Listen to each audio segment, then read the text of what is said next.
My name is Dr. Randy Law. I am the curator at the Southern Museum of Flight here in Birmingham, Alabama. New installment of our continuing video series. Okay, I want to talk today about aviation history here in the great state of Alabama. So, most people know what as the most impactful, Lord, I hate that word, impactful piece of aviation history here in the state of Alabama. Francis.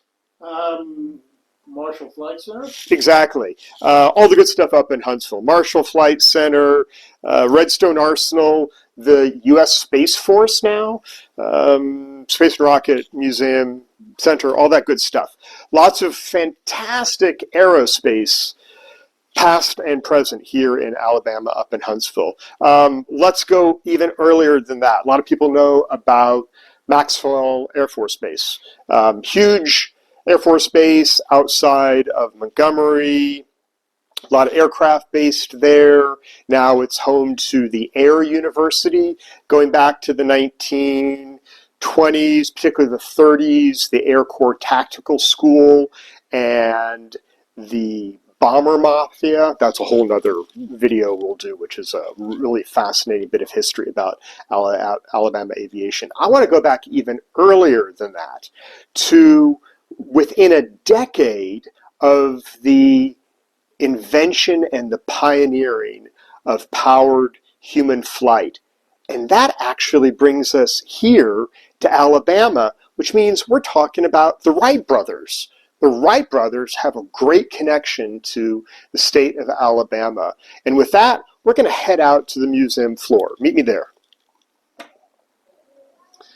The Wright Brothers were Wilbur and Orville. Wilbur was born in 1867, Orville in 1871. They came from Dayton, Ohio. The Wright Brothers, extraordinary pair of guys.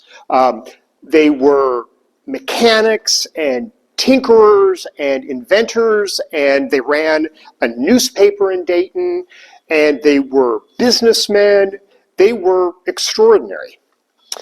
Lots of people have been working on trying to develop powered, heavier-than-air flight in the 19th century. The 19th century is the century of the development of aviation engineering, trying to take the kind of the magical, mystical, supernatural ideas about flight and turning it into something that you could actually engineer, something that you could understand and develop.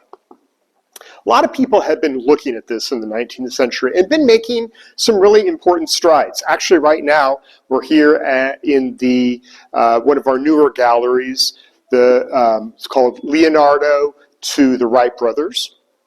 And it explores that transition from flight as something supernatural to something that could be understood and engineered. And we are in front of an illustration of the Wright Brothers workshop in Dayton, Ohio. Now, as I said, a lot of other people had been working on this across the 19th century, but there were a couple things that had really been the focus of other engineers and inventors and scientists in the 19th century. Most of them basically were trying to develop powered flight with a focus on bigger and more powerful engines, or on crazy arrangements of wings to provide lift, and lots of experiments done. But the problem with a lot of these experiments in the second half of the 19th century is that inventors would put together a plane, often a glider, and then they would go out and try to fly it. Sometimes it worked, and when it didn't, repercussions, including the death of many of these inventors. Okay, the Wright Brothers in the 1890s went about things a little bit differently. The Wright Brothers were really focused not on developing a bigger, more powerful engine, but rather trying to develop better controls. And this is one of the things that the Wrights really contribute that is probably the most important thing that they did, except, beyond, of course, being the first to actually put a plane into the air. But it's how they did it. They focused on developing a better system of control. They focused on developing a true three-axis control system, which means, of course, yaw, pitch, and the trickiest one, roll. And they did this by collecting lots and lots of data. What they did is they built a wind tunnel in their workshop, and they built scale models of wings to gather lots and lots of information so that they could refine it without being the guys up in a glider hoping not to crash. They did something else which was really interesting. They worked a lot with the propeller, and they basically, through gathering data, came to understand that the propeller of a plane operated in essence like a wing.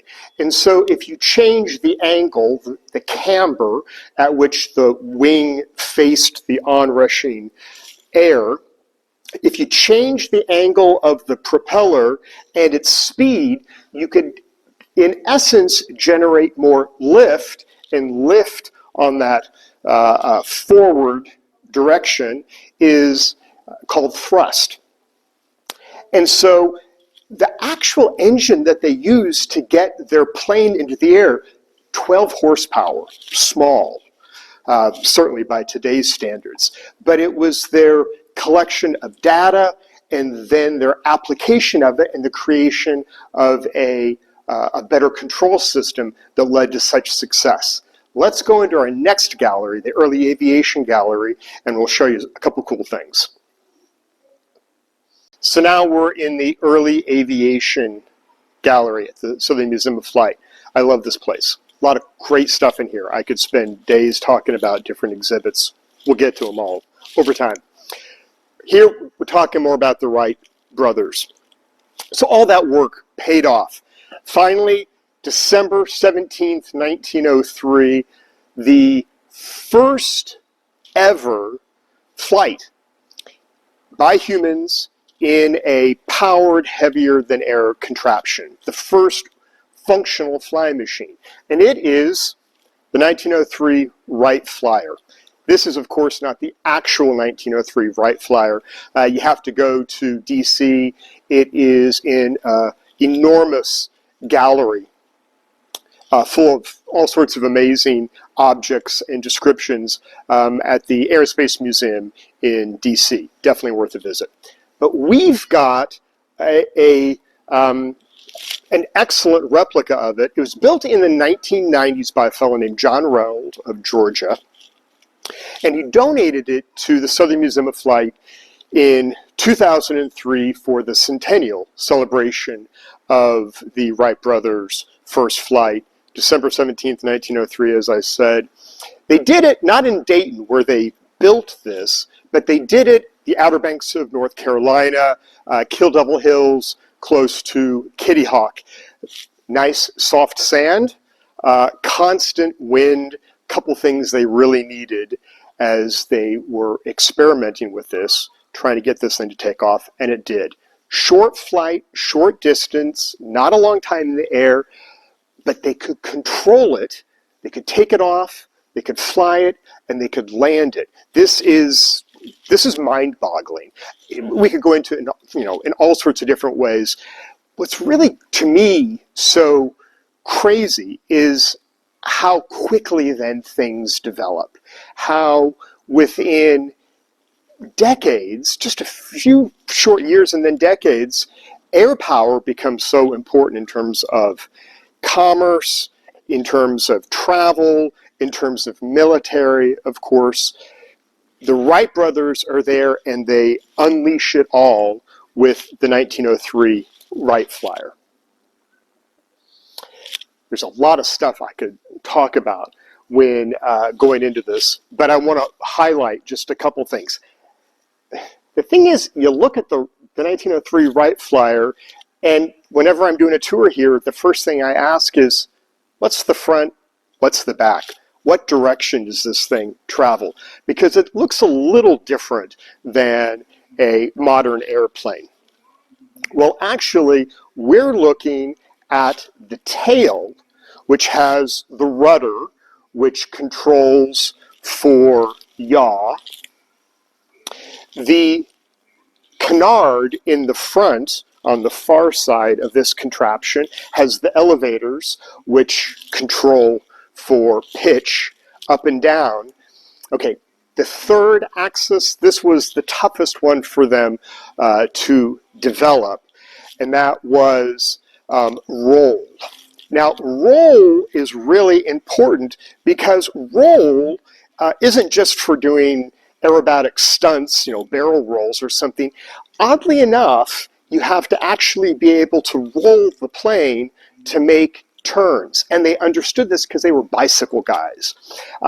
They got their start because they worked on bicycles. And they understood that for a bicycle, when you turn left or right, you don't just turn the handlebars, you lean. You roll left or right as you turn. So they developed a means to control how the plane turned by controlling for roll at the same time as they controlled for yaw. Now, not long after this, the means for roll, for controlling roll, was through ailerons on the plane. They had actually been developed way back in the 1860s or so, but nobody had thought to really develop a flying machine using them. And so what the Wright brothers did is it was called wing warping.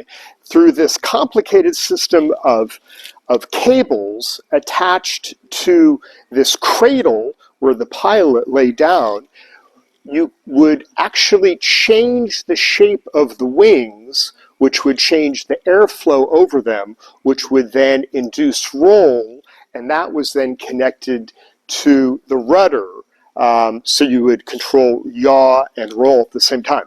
This is how they could control the plane. Again, it's a small engine, 12 horsepower, but it was their ability to actually control the aircraft through 3 axes, and it was all of the work that they had done on the shape of the wings and the propeller and everything, so that it was so highly honed that you could actually fly it pretty effectively with such a small engine. And this is what they did December 17th, Kitty Hawk. What then? You've developed this plane, and the brothers, Wilbur and Orville, went back to Dayton, and they got to work modifying it. And they continued over the next couple of years the Wright Flyer 2 and then the Wright Flyer 3, making small modifications. What they really wanted to do, because they're also businessmen, not just inventors, they wanted to get patents in place, and they wanted to get a contract in particular with the U.S. Army to start selling Wright Flyers. They wanted to monetize their invention, very American. Well, they needed to be able to carry out lots of demonstrations showing that what they had developed really was practical and workable. So what did they need? They needed pilots who could engage in these exhibitions. It meant they needed a good area to train pilots. They started up in Dayton. Dayton's relatively far north, cold, difficult winter, long winter, so it wiped out a good bit of the year for when they could operate. So in 1910, Wilbur and Orville started looking for a place where they could set up a flying school. Orville, the younger brother, he went to Florida first, I believe. That didn't pan out, but he got a hot tip. Check out Alabama.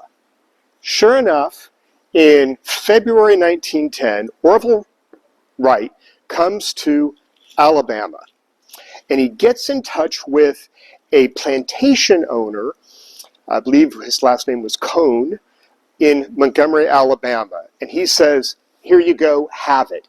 And so the Wright brothers are able to get a lease, a free lease on a chunk of land outside of Montgomery, Alabama. Why Alabama? Why would they, go through all the time and expense to get everything they needed from Ohio down here? Well, Alabama meant 12 months a year they could work outside. They wanted to be near a city in terms of transportation. Montgomery gave them that. But Montgomery was also small enough they could get just outside of the city so they could have some seclusion as well, and they could get a big tract of flat land. This old cotton plantation outside of Montgomery gave them everything they needed. Let's move over to a case where we can show you what they did. March 1910, the Wright brothers, really Orville, the younger, opens a flight school just outside of Montgomery, Alabama. And this just happens to be the first flight school in the United States. First flight school in the entire country is right here, just an hour and a half south of us, outside of Montgomery. They start in March 1910, and the idea, again, is to start training pilots, not just so that these guys can get their pilot's license, but so that they can work these exhibitions to help the Wright brothers, in particular, get an Army contract.